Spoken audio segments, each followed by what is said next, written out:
आज बड़ी संख्या में नीमच के सिंगौली क्षेत्र से कवई गांव के किसान कलेक्टर कार्यालय पहुंचकर धरने पर बैठ गए। कांग्रेस नेता सत्तू पाटीदार के नेतृत्व में पहुंचे किसानों का कहना था कि जिला प्रशासन की टीम ने पुलिस बल के साथ कवई गांव पहुंचकर 40 बीघा जमीन को अतिक्रमण मुक्त कराने के नाम पर खड़ी फसलों को बुलडोजर चलाकर नष्ट कर दिया। ये कार्रवाई अतिक्रमण हटाने के नाम पर गैर कानूनी तरीके से की गई। कृषि भूमि पर स्थित 2 कुओं, ट्यूबवेल जिसमें 2 विद्युत मीटर लगी थी, जेसीबी के सहारे उसे हटा दिया। किसानों का कहना था कि ये कार्रवाई गैर कानूनी और मनमाने ढंग से की गई है। 2 दिन के लिए धरने पर बैठे लोगों ने कहा कि प्रशासन हमारी जमीन पर किए गए फसल के नुकसान का मुआवजा दे, हमारी जमीन पर कब्जा न करे, अन्यथा अनिश्चितकालीन आमरण अनशन का रास्ता अपनाया जाएगा। जिला प्रशासन द्वारा की गई कार्रवाई में एडिशनल एसपी सुंदर सिंह कनेश, एसडीएम शिवानी गर्ग, एसटीओपी रामतिलक मालवीय सहित जावत और सिंगौली के अधिकारी मौजूद रहे।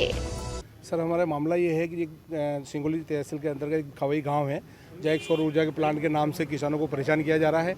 और विगत दिनों बालकिशन जी धाकर की जो करीबन ज़मीन है वो 37 बीघा इनके नाम पे रजिस्ट्री पट्टा है। उसके बाद न्यायालय की शरण ली, न्यायालय इनको स्टे दिया। उसके बावजूद पूर्व में भी प्रशासन ने रात अचानक एकदम आकर फसल नष्ट कर दी। जो खड़ी हुई फसल है, जो पकने में है, और फिर आज रात को चोरी छुप के, जब सरकार के नुमाइंदे हैं तो रात को चोरी छुप के आने की कोई आवश्यकता नहीं है, पर रात के 3 बजे आकर फिर जिस तरीके से उस किसान के साथ अत्याचार किया, उसमें अन्य किसान भी हैं। और जो फसलें थे जो पकने में, आज फसलें को नष्ट कर दी। रात को 3 बजे पहुंचे, उसके बाद 12 बजे तक सारे कुएँ के जो कुएँ खुदे हुए थे उसमें मिट्टी भर दी। ट्यूबवेलों को प्रशासन, ट्यूबवेल लाइट की व्यवस्था सारी चौपट कर दी और किसान को बर्बाद कर दिया। हम यही प्रशासन से मांग करेंगे कि इस किसान को न्याय मिले, और जो इनकी ज़मीन है तो इनको ये, जबकि इन्हें आवेदन कर रहे हैं कि हम हमारी ज़मीन दे दो, उसके बाद प्रशासन इनको ज़मीन देने को तैयार नहीं है। और इस प्रशासन इनको, क्योंकि कहीं कहीं हम समझ रहे हैं इस बात को कि किसानों के साथ अत्याचार आज नहीं, हम 20 सालों से झेल रहे हैं। और ये प्रशासन कहीं कहीं भाजपा सरकार और भाजपा विधायक और मंत्री श्री ओम प्रकाश सकलेचा के दबाव में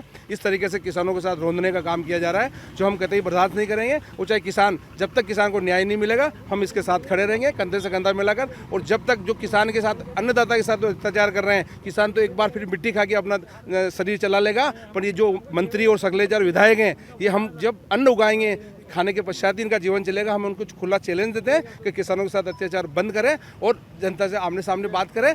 जो भी बात है अगर सरकारी है तो हम प्रशासन को निर्देश, सर, हम बालकिशन जी द्वारा ये निर्णय लिया गया कि इनके ये बहुत परेशान हो चुके हैं, 6 महीने से इनको परेशान किया जा रहा है। तो इनने कहा कि भाई 3 दिन तक मैं आमरण अनशन करूँगा, उसके बाद भी अगर मुझे न्याय नहीं मिला तो मैं भूख हड़ताल करूँगा। हम इनके समर्थन में, हम सभी किसान लोग बालकिशन के समर्थन में आज कलेक्टर सामने धरना आमरण अनशन की शुरुआत करी है। 3 दिन तक रहेगा, उसके बाद भूख हड़ताल में परिवर्तन करेंगे। और जब तक न्याय नहीं मिलेगा, जब तक हम किसान जी का बालकिशन से खड़े रहेंगे।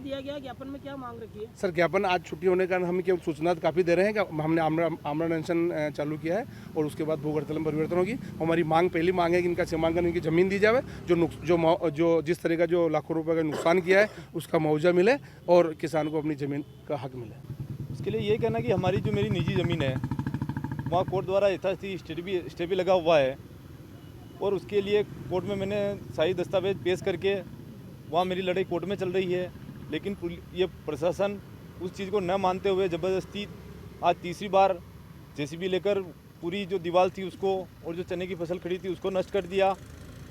रात को 3 बजे आए, 3 बजे आकर एक तरह से जो चोरों की तरह बिना किसी नोटिस, बिना किसी जानकारी के लिए दिए, लगातार ये पुलिस प्रशासन किसानों पर दबाव बनाकर उनकी ज़मीनें छीनने का काम कर रहा है। उसके खिलाफ हम आमरण अनशन पर बैठे हैं। अगर हमारी मांगें नहीं मानी गई तो जल्दी हम भूख हड़ताल भी करेंगे। तो सरकार जिनकी है तो उनका दबाव तो होता ही है, बाकी कोई प्रशासन में इतना दम नहीं है कि। नीमच से अब्दुल अली रानी के साथ पवन राव शिंदे की रिपोर्ट।